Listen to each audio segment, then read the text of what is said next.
Selamat datang di Ermo TV.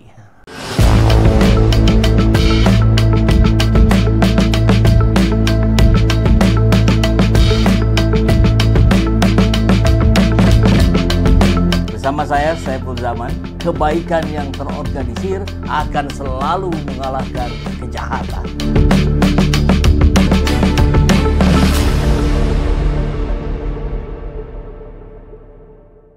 Anies Baswedan meskipun sudah lama tidak menjabat apa-apa, tapi masih saja terus diseret dalam berbagai persoalan yang bukan dibuat oleh Anies Baswedan. Nah, ini lain cerita dengan katakanlah Joko Widodo yang memang terus kekeh tidak mau menunjukkan ijazahnya. Dan dalam berbagai hal masih juga cawe-cawe dalam pemerintahan Pak Prabowo Subianto. Tapi kalau Anies kan tidak, beliau lepas saja gitu. Tapi kok kenapa masih diseret-seret urusan A, B, C, D, E, F dan seterusnya? Ya barangkali jawabannya mudah saja, karena Anies masih punya elektabilitas, karena Anies masih punya popularitas yang sangat tinggi, sehingga dengan mencantolkan nama Anies, dengan memention nama Anies, maka akan lebih exposure-nya lebih terbuka gitu. Bisa mendapatkan panggung di jagat media sosial, minimal begitu. Karena kalau sudah naik di media sosial, ya media mainstream pasti ngikut. Kan hari ini polanya begitu. Anies Baswedan dan Amran Sulaiman dipertimbangkan masuk bursa Caketum P3. Oke. P3 dinilai memerlukan perubahan signifikan untuk kembali merebut hati rakyat dan memastikan eksistensinya di kancah politik nasional. Karena sekarang nggak lolos ya. Sosok Menteri Pertanian Amran Sulaiman dan mantan Gubernur DKI Jakarta Anies Baswedan sebagai figur eksternal dinilai potensial untuk memimpin partai berlambang Ka'bah. Nama Caketum P3 dari eksternal yang sering menjadi perbincangan positif oleh kader P3 Jakarta adalah Amran Sulaiman dan Anies Baswedan. Itu disampaikan oleh Wakil Ketua DPW P3 DKI Jakarta, Belly Bilalusalam, kepada wartawan Sabtu kemarin. Menurut Belly, sosok Ketua Umum P3 mendatang harus mampu memberikan efek kejut positif di mata masyarakat Indonesia. Wah, kalau Anies pasti ya. Ia menekankan pentingnya figur yang paket komplit religius dan dekat dengan ulama serta santri, diterima semua kalangan termasuk generasi muda, serta mampu merangkul seluruh komponen internal dan eksternal partai. Dan tentu saja harus kuat plus loyal secara finansial untuk mendukung program-program perjuangan yang bermanfaat di tengah-tengah masyarakat. Senada dengan Belly, Wakil Ketua DPW P3 DKI Jakarta lainnya Haji Ikhwan Jayadi menegaskan bahwa perubahan di tubuh P3 merupakan sebuah keniscayaan. Ya, jadi tagline yang paling dibutuhkan oleh P3 adalah perubahan. Dan berangkatnya dimulai dari perubahan pada sosok Ketua Umum P3 mendatang. Ya, ini menarik ya, kalau P3 ini bicara sudah eksternal-eksternal. Kalau beberapa atau kebanyakan partai lain kan memang ya kader. Walaupun ada beberapa pimpinan partai yang tidak tergoyahkan sejak berdiri sampai sekarang. Ini yang harus menjadi kajian bersama kita sebagai Indonesia sebagai yang memilih demokrasi, ya.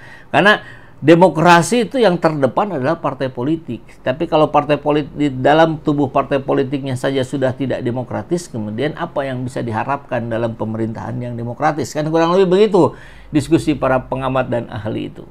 Nah, sementara itu pengurus DPW P3 Jakarta Dedi Kurniawan menilai saat ini bukan waktunya lagi untuk berdebat tentang kegagalan P3 yang gagal lolos ke Senayan, ke parlemen, karena tak mencapai ambang batas. Fokus ke depan adalah mencari pemimpin figur yang kuat untuk mendukung amunisi untuk 2029. Nah, muncullah nama Anies Rashid Baswedan. Mari kita coba tanggapi juga ya persoalan ini, karena tentu ini menjadi sebuah fenomena yang menarik ketika Anies lagi-lagi muncul dalam berbagai persoalan pihak lain. Begitulah kurang lebih. Ya, bagi P3 sendiri saya kira ini hal yang sangat menguntungkan kalau Anies yang memimpin P3. Tapi apakah Anies sendiri tidak akan kesempitan bajunya menggunakan P3? Atau malah terkekang? Kan Kan itu juga yang menjadi diskusi banyak masyarakat kita hari ini. Daya tarik Anies Baswedan sebagai figur politik memang ya sudah tidak terbantahkan lagi. Dalam lanskap politik ya sudah membangun citranya sebagai pemimpin yang intelektual, orator ulung, politisi lintas partai. Maka ketika masuk ke dalam partai yang mohon maaf kalau sekarang ya dikatakan partai kecil karena tidak lolos ke parlemen, apakah justru itu tidak akan membatasi ya karakteristik seorang Anies Baswedan yang bahkan sudah berhasil dan bertahan dalam arena politik yang begitu kompetitif yang kemarin terjadi? Mungkin iya yang mempermasalahkan ijazah Jokowi itu mendukung Anies, tapi bukan karena sakit hati, itu karena nurani. Oke. Jangan beri kesempatan. Oke. Kalau indikator Burhanuddin tak sebut nama Pak Anies, mungkin bayaran dari oligarki bisa lebih sedikit, bahkan zong. Nah, itu dia gitu. Itu yang menarik. Setelah ini kita akan coba saksikan apa yang disampaikan oleh Burhanuddin Muhtadi. Tapi pada sosok Aniesnya dulu sebagai yang difigurkan dicalonkan menjadi ketua umum P3 ini berat saya kira ya.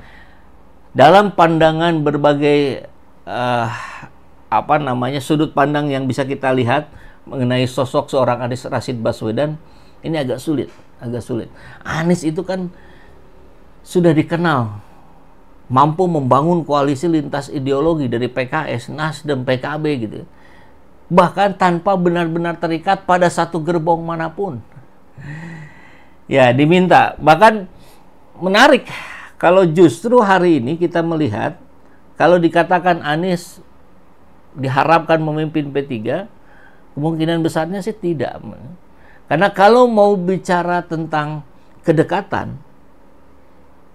baik dari platform maupun figur yang sudah dikenal oleh masyarakat, justru lebih dekatnya ke Nasdem. Iya kan? Apa simbolnya? Simbolnya pakaian yang dipakai Anies. Selalu menggunakan baju biru resisten katanya ya, biru perlawanan. Itu sama persis dengan birunya Nasdem. Itu kebetulan saja. Mungkin saja kebetulan, mungkin juga tidak gitu ya. Tapi kalau melihat platform perjuangannya yang ya tadi lintas kemana-mana, tidak terkungkung, tidak terkekang, justru malah lebih dekat ke Nasional Demokrat. Konon Anies sudah diminta kesediaannya untuk menggantikan Surya Paloh menjadi ketum Nasdem. Partai P3 juga berharap Anies mau menjadi ketum P3. PDIP butuh sosok, apalagi tampaknya hari ini semakin tegas berada di kubu oposisi, dan itu butuh sosok. Apalagi setelah Jokowi dipecat. Siapa lagi sosoknya yang masih segar bugar dan berdampak itu? Jadi pasti membutuhkan Anies Baswedan. Apalagi kemarin sudah ada kedekatan dengan Pramono Anung dan Rano Karno. PKS, ya tadi ya hasilnya kita lihat 4,7 ribu suara yang masuk. P3 dipilih 7%, Nasdem 71%, PDIP 9%, PKS 13%. Banyak juga ya yang berharap Anies Baswedan masuk ke PKS. 5,1 ribu suara ya, berapa menit yang lalu tadi 4,7 ribu, sekarang sudah bertambah 4 ribu suara. Yang berkomentar ada ratusan. Kita lihat komentarnya ya. Ternyata 70% ya ke Nasdem. Kayaknya memang dianggap lebih cocok gitu.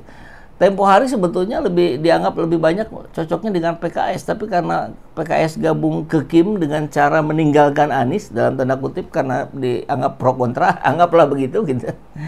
Akhirnya drastis turun jadi 13%. Nggak usah gabung katanya. Lebih baik jadi manusia bermanfaat bagi orang lain, berpegang pada kebenaran. Iya betul.